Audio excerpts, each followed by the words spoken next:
नमस्कार दोस्तों, बहुत बहुत स्वागत करता हूं आप सभी का आपके अपने चैनल बीकॉम कॉर्नर के ऊपर। आज की वीडियो बहुत ज्यादा इंपॉर्टेंट रहने वाली है हर एक बीकॉम प्रोग्राम और ऑनर्स के स्टूडेंट के लिए जो रिसेंटली दिसंबर के अंदर सेमेस्टर 3 के एग्जामिनेशन देने वाले हैं। देखिए, इससे कोई फर्क नहीं पड़ने वाला आप एसएसएल के स्टूडेंट है, रेगुलर के स्टूडेंट है या एनसी वेब के स्टूडेंट है, क्योंकि आज की वीडियो आप सभी के लिए ये कॉमन वीडियो रहेगी। आज की वीडियो के अंदर हम चर्चा करेंगे जो दिल्ली यूनिवर्सिटी की तरफ से रिवाइज टेंटेटिव डेट शीट आप सभी के लिए रिलीज की थी, उसके अंदर क्या कुछ तब्दीलियां चेंजेज हुए हैं, किस तरीके से वो आपके अपकमिंग एग्जामिनेशन को इंपैक्ट करेंगी, एग्जैक्टली आपका बेनिफिट हुआ है या नुकसान हुआ है, और जो फाइनल डेट शीट आने की पॉसिबिलिटी क्या रहने वाली है।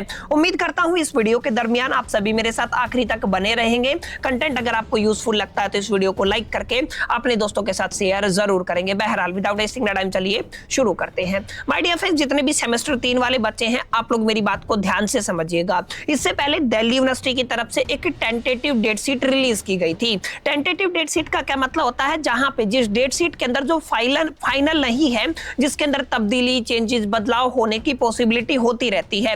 लेकिन अगर आप लोग पिछले कुछ साल के पैटर्न को दिल्ली यूनिवर्सिटी के एनालाइज करेंगे तो जो आपकी टेंटेटिव डेट शीट रिलीज करती है दिल्ली यूनिवर्सिटी, उसके नियरली क्लोज होती है आपकी फाइनल डेट शीट। और इस बार हम यही मान के चल रहे थे कि ये टेंटेटिव डेट शीट है, एक दो दिन ऊपर नीचे आपका रहेगा, फाइनल डेट शीट इसी के आधार पर रहेगी। लेकिन फर्स्ट टाइम दिल्ली यूनिवर्सिटी ने अपनी टेंटेटिव डेट शीट को भी रिवाइज्ड कर दिया है। रिवाइज का मतलब उसके अंदर पहली दफा चेंजेस कर दिए हैं। अब भविष्य में अपकमिंग एग्जामिनेशन को लेकर के इसमें और तब्दीलियां हो सकती हैं, क्योंकि स्टिल ये जो आपकी है रिवाइज टेंटेटिव डेट शीट है। तो आज की वीडियो के अंदर हम उसी मुद्दे पर चर्चा करेंगे। देखिए, अगर आप लोग पुरानी टेंटेटिव डेट शीट की बात करते हैं बिफोर द रिवाइज, तो आप लोग ये देखिए आपके 3 पेपर का हम लोग चर्चा करने वाले हैं। पहला जो आपका पेपर था प्रोग्राम और ऑनर्स के अकॉर्डिंग आप लोग देख लीजिएगा।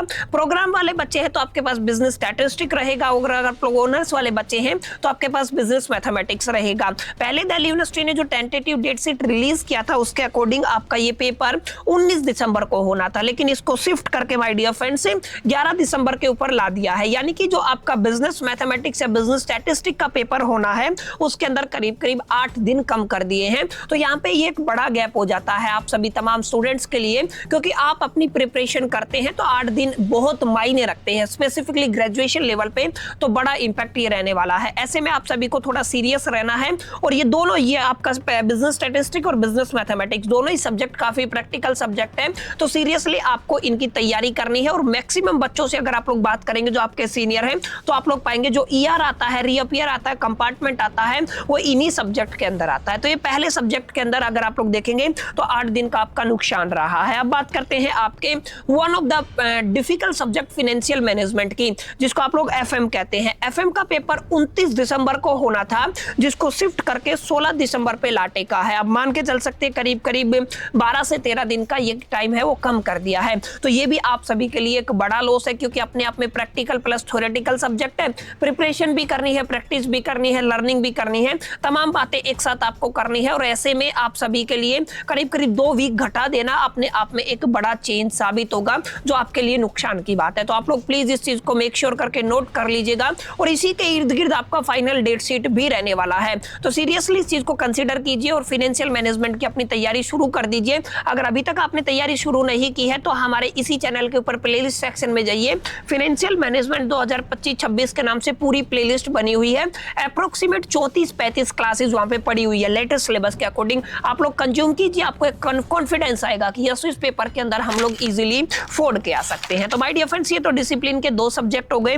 तीसरा सब्जेक्ट आपके पास है पीओएम, जिसको आप लोग कहते हैं प्रिंसिपल ऑफ मार्केटिंग। ये पेपर आपका 31 दिसंबर को होना था, जो शिफ्ट करके अब आपका 22 दिसंबर पे कर दिया है। माने करीब करीब आप लोग मान के चल सकते हैं 8 से 9 दिन का गैप यहाँ पे रहेगा, माने 8 से 9 दिन कम कर दिए हैं। तो माय डियर फ्रेंड्स, ये डिसिप्लिन के जितने भी सब्जेक्ट थे उन सब में आप लोग मान के चल सकते हैं आपके टाइम को कम किया है। पहले आपको अच्छा खासा समय मिल रहा था अपनी तैयारी के लिए, अब उस समय को रिड्यूस कर दिया है। मैक्सिमम 13-14 दिन आपके कम हुए हैं।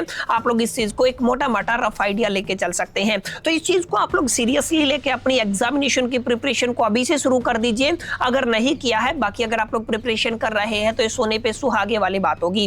बहरहाल उम्मीद करता हूँ अपडेट आपको पसंद आया होगा, सारी चीजें आपको क्लैरिटी मिला होगा। फिर भी स्टिल कोई डाउट रहता है तो कमेंट में जरूर बताइएगा। बाकी मेरे साथ आखिरी तक बने रहने के लिए आप सभी का तहे दिल से शुक्रिया, थैंक यू, धन्यवाद। अगली वीडियो के अंदर मिलते हैं, जब तक के लिए मैं तो सुल्दी बाय, स्टिल कीप लर्निंग।